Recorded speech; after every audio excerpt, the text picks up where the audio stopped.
really believe this is a very sad day for America. This should never happen. If you challenge an election, you should be able to challenge an election. I thought the election was a rigged election, a stolen election, and I should have every right to do that. As you know, you have many people that you've been watching over the years do the same thing, whether it's Hillary Clinton or Stacey Abrams or many others.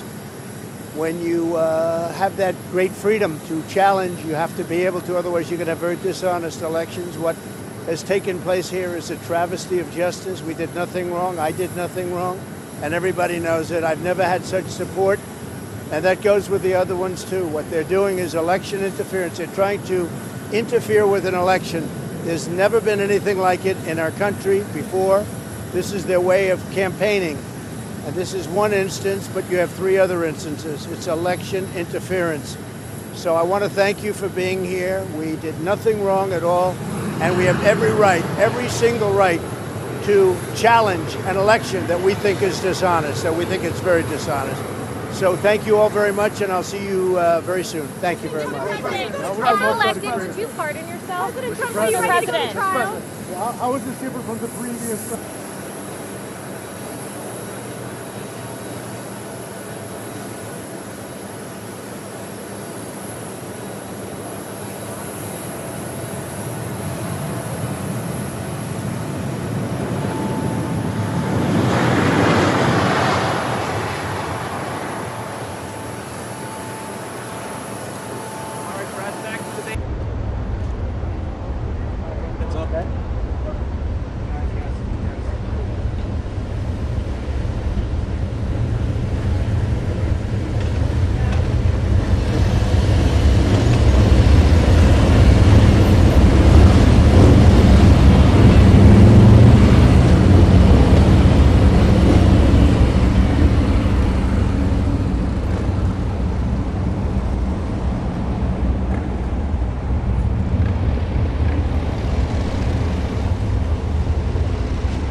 I'm Mike Balsamo. I'm the U.S. law enforcement editor for the Associated Press. The Fulton County Sheriff's Office has released a mugshot of former President Donald Trump, who surrendered to authorities after being indicted in Atlanta in connection with an indictment that charged him and several of his associates with trying to subvert the results of the 2020 presidential election.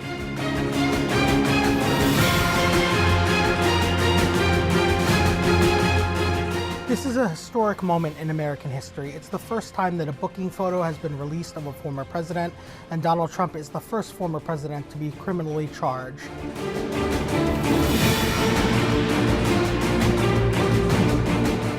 And this is the first time, despite 4 separate indictments, that we are seeing a booking photo, a mugshot of the former president.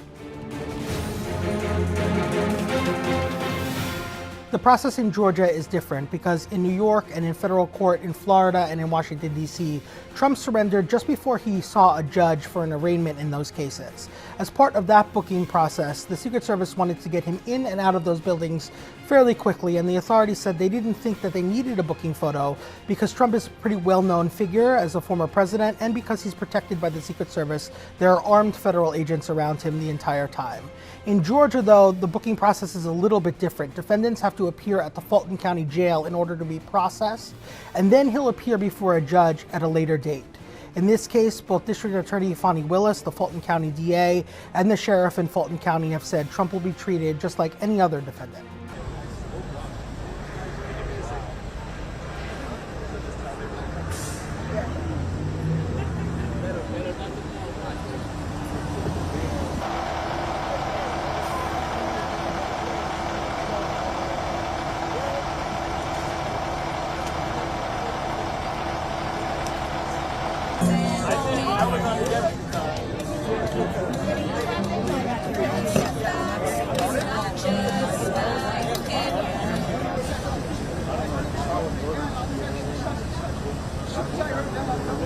We got a hero right here. We're about to get let's get Georgia's hero. The only representative. I can get a picture. His boyfriend's mother never received justice.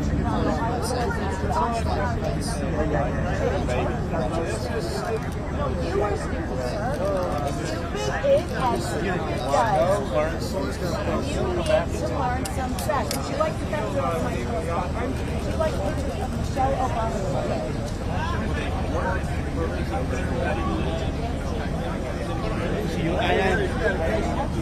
Has indeed found indictments against him that he will be filed by a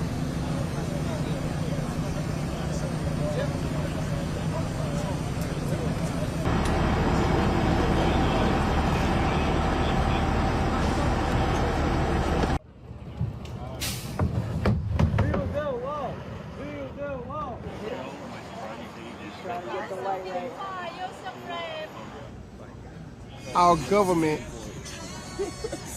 literally right before everyone's face, weaponized the justice system.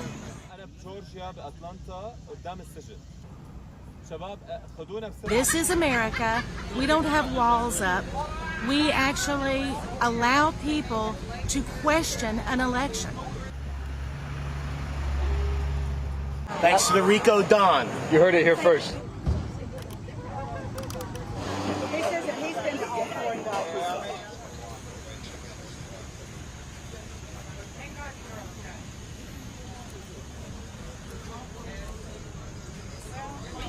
Obama and Hillary in jail.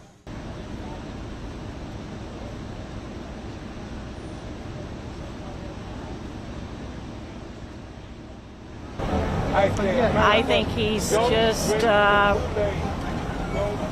whatever they throw at him, it makes him stronger, and he just goes up in the polls. That's the way it is.